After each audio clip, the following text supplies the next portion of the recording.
राधे राधे बोल चले आएंगे बिहारी। राधे राधे राधे राधे। कृष्ण गोविंद हरे मुरारी हे ना नारायण वासुदेव। श्री कृष्ण गोविंद हरे मुरारी हे नाथ नारायण वासु। जय भगवान विष्णु भगवान। आपको पता है कार्तिक मास चल रहा है, शुरू हुआ है और अध्याय भी मेरे शुरू हुए हैं। स्नान, तुलसी पूजा, दीपदान, जितने दीपदान कार्तिक महीने में होते हैं उतने किसी में नहीं। दीपदान तो इतने होते हैं, बहुत ज़्यादा। अब तुलसी जी के बारे में क्या कहा गया है?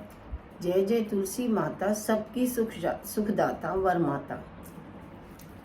सब योगों के ऊपर, सब रोगों के ऊपर, रज के से रक्षा करके भक्त्राता।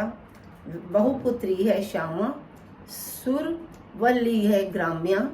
विष्णु प्रिय जो तुमको सेवे सो नरतर जाता। हरि के शीश विराजा त्रिभुवन से ही वंदित। पतित जनों की तारणी तुम हो विख्याता। लेकर जन्म विजन में आई दिव्य भवन में।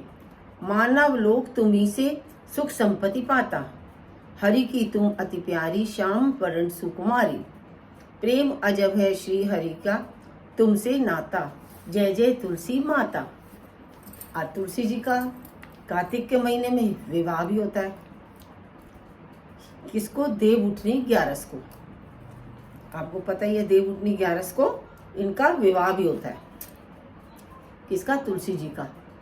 तुलसी जी का विवाह होता है, उसमें 11 को होता है इनका विवाह। और अब मैं आपको सुनाती हूँ क्या, ये देखिए इसकी 11वीं कथा। 11वीं तुलसी जी की, सॉरी, कार्तिक महीने की 11वां अध्याय।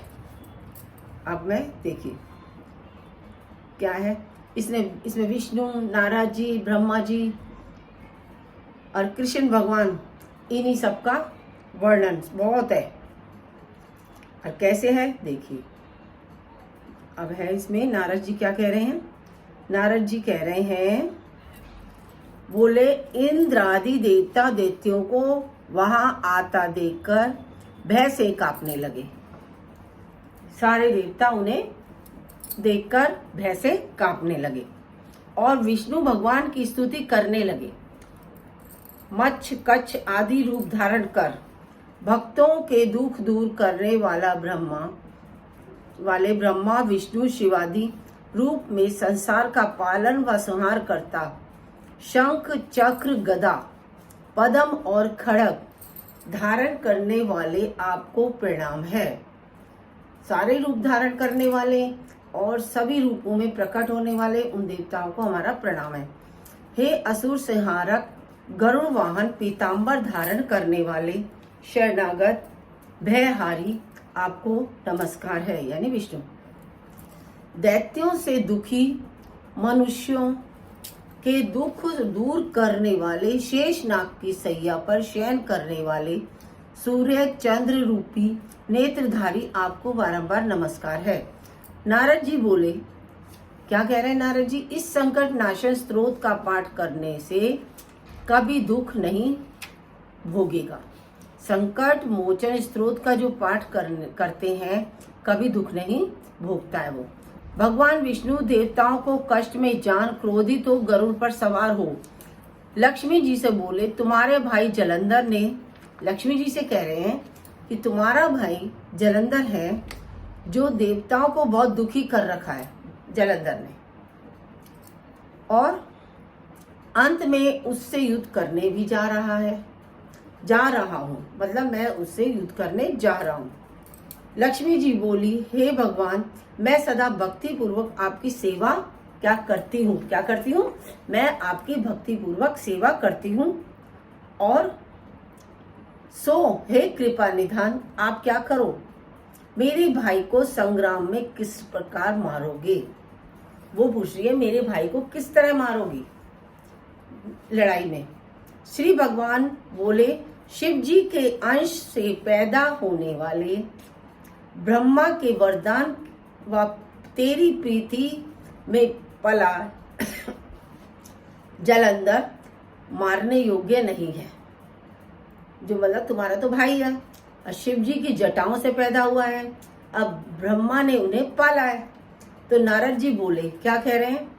कहकर भगवान विष्णु शंख चक्र गदा पद्म धारण कर जहाँ देवता स्तुति कर रहे थे वहां पहुंच गए। और उसके बाद अरुण के छोटे भाई गरुड़ के पंख से उड़ी हवा और बबुला से उड़ाए गए दैत्य आकाश में मेघों की भांति भ्रमण करने लगे। तब जलंधर ने दैत्यों का दुख जान स्वयं क्रोध में भरकर आकाश में विष्णु के पास गए। फिर वहां दैत्य और विष्णु भगवान का घोर युद्ध हुआ। आकाश वाणों से भर गया। आकाश युद्ध वाणों से भर गया। विष्णु ने वाणों से दैत्य के ध्वजा छत्र और घोड़े काट दिए और एक बाण उसके हृदय में भी मारा। तब तक उस दैत्य ने गरुड़ के मस्तक पर गदा से प्रहार कर दिया और उसे गिरा दिया। विष्णु ने हंसकर उसकी गदा खड़क से काट दी। तब दैत्य ने विष्णु की छाती में क्या करा? भूसा मारा। फिर वे मल्लयुद्ध करने लगे।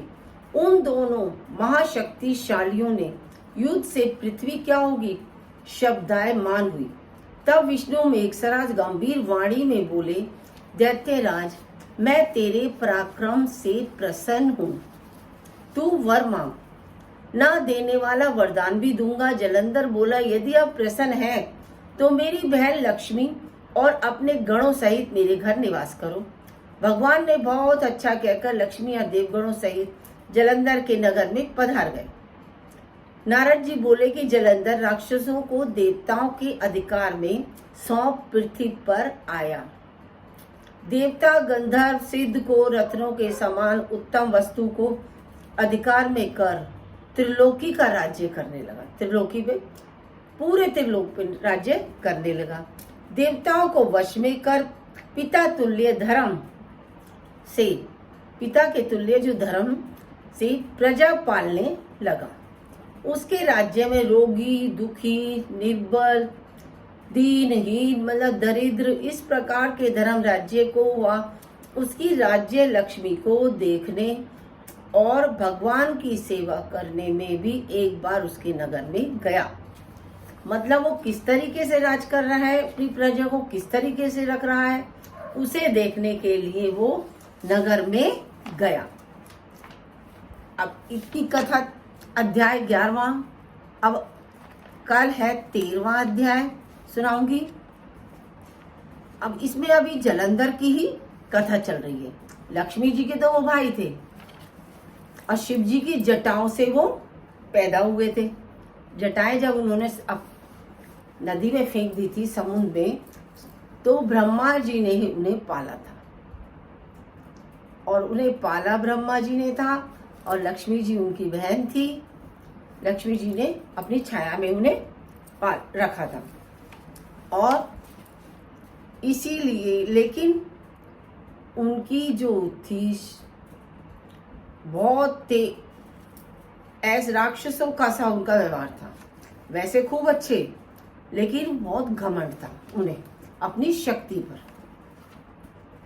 अब ये है 13वां अध्याय जो मैं कल सुनाऊंगी। वो जलंधर राहु, उन्हीं की बातों का इनका वृत्तांत है। इसमें दैत्य राहु सभी इसमें आ जाएंगे। अब मैं आपको ये देखिए गंगा जमुना की कहानी सुना रही हूँ मैं आपको। क्यों? कार्तिक में स्नान करते हैं, गंगा जमुना नदियों का सभी का महत्व होता है और उन्हीं की मैं कहानी सुना रही हूँ। एक गंगा थी और एक जमुना थी। दोनों बहनें एक साहूकार के खेत में से जा रही थी। जमुना ने 12 दाने खेत में से तोड़ लिए। 12 दाने खेत में से उन्होंने तोड़ लिए और गंगा बोली, बहन यह तो चोरी है। गंगा ने जमुना से कहा, यह तो चोरी है। उसने कहा कि चोरी हो गई तुझे तो पाप लग जाएगा इसका। मैं कहा कोई बात नहीं। जमुना बोली कि अब तो मैं क्या करूं, मैंने तो तोड़ लिए, और ये पाप कैसे उतरेगा। गंगा बोली कि एक काम करो, 12 बरस तक साहूकार के घर जाकर तुम उनके घर का काम करो, तो वो 12 दानों का जो उतर जाएंगे, तुम्हारे जो भी तुमने पाप किया है वो नष्ट हो जाएगा। और उन्होंने नौकरी करने से उतरेगा ही। और जमुना साहूकार के यहाँ गई और बोली मुझे नौकर रख लो, 4 काम छोड़कर मैं तुम्हारे सारे काम कर दूंगी। एक तो झूठे बर्तन नहीं मांजूंगी, और मतलब नहीं धोऊंगी, और झाड़ू नहीं लगाऊंगी, और एक बर्तन नहीं मांजूंगी, सेज भी नहीं बिछाऊंगी, दिया नहीं जलाऊंगी। साहूकार ने उसे नौकर रख लिया। 12 बरस बाद कुंभ का मेला लगा। 12 बरस के बाद कुंभ का मेला लगा। फिर क्या हुआ, साहूकार ने मेले में जाने लगे, तो जमुना ने उन्हें एक सोने का टका दिया। जमुना ने उन्हें एक सोने का टका दे दिया और बोली कि वहां मेरी बहन गंगा है, मेरी बहन जहाँ पे तुम जा रहे हो, गंगा स्नान कुंभ, वहां पर मेरी बहन गंगा है, उसको यह टका दे देना, कह देना बहन जमुना ने भेजा है। तो वह हाथ पसार कर गौरी गौरी बाइयों में हरी हरी चूड़ियां पहनकर ले लेगी। हाथ पसार के हाथों में हरी हरी चूड़ी पहन के वो इस टके को ले लेगी। वे लोग वहां जाकर सोने का टका देने लगे, तो गंगा ने क्या करा, हरी हरी चूड़ियां गोरी गोरी बाइयों में हाथ पसार कर ले ली और बोली मेरी बहन जमुना से कह देना कि अब तेरे 12 बरस पूरे हो गए। उन्होंने पहले ही कहा था जब 12 बरस पूरे होंगे तो हम ऐसे करेंगे। अब आ जाएगी वो। साहूकार ने कहा, साहूकारनी घर आए। साहूकारनी जो थी वो घर आए और जमुना से बोले कि तेरी बहन बोली है कि तेरे 12 बरस पूरे हो गए, तू आ जा। यह सुनते ही जमुना सहस्त्र धारा होकर बहने लगी। कहा तो वो इंसान के रूप में काम कर रही थी, और जैसे ही उन्होंने ये कही तो वह सहस्त्र धारा के रूप में ही बहने लगी। अब साहूकारनी को जब यह पता लगा कि जमुना माता, गंगा जमुना माता क्या हमारे यहाँ काम करती थी, तो मूंदे माथे पड़ गए। मतलब उन्हें बहुत अफसोस हुआ और सोचने लगे कि अब हमारे पाप कैसे उतरेंगे। हमने भी पाप कर दिया ना कि हमने जमुना को अपने घर नौकर रखा।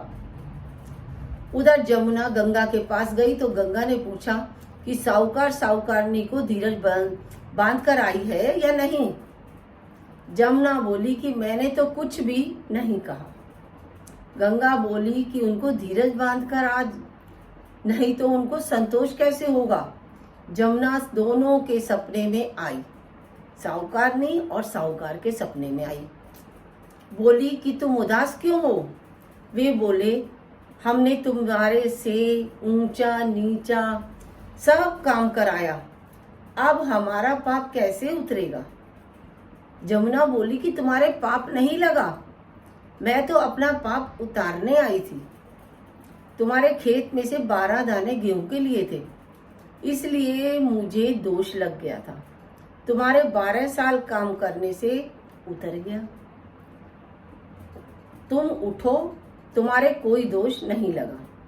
तुम्हारे खूब धन संपत्ति लक्ष्मी हो जाएगी और नित्य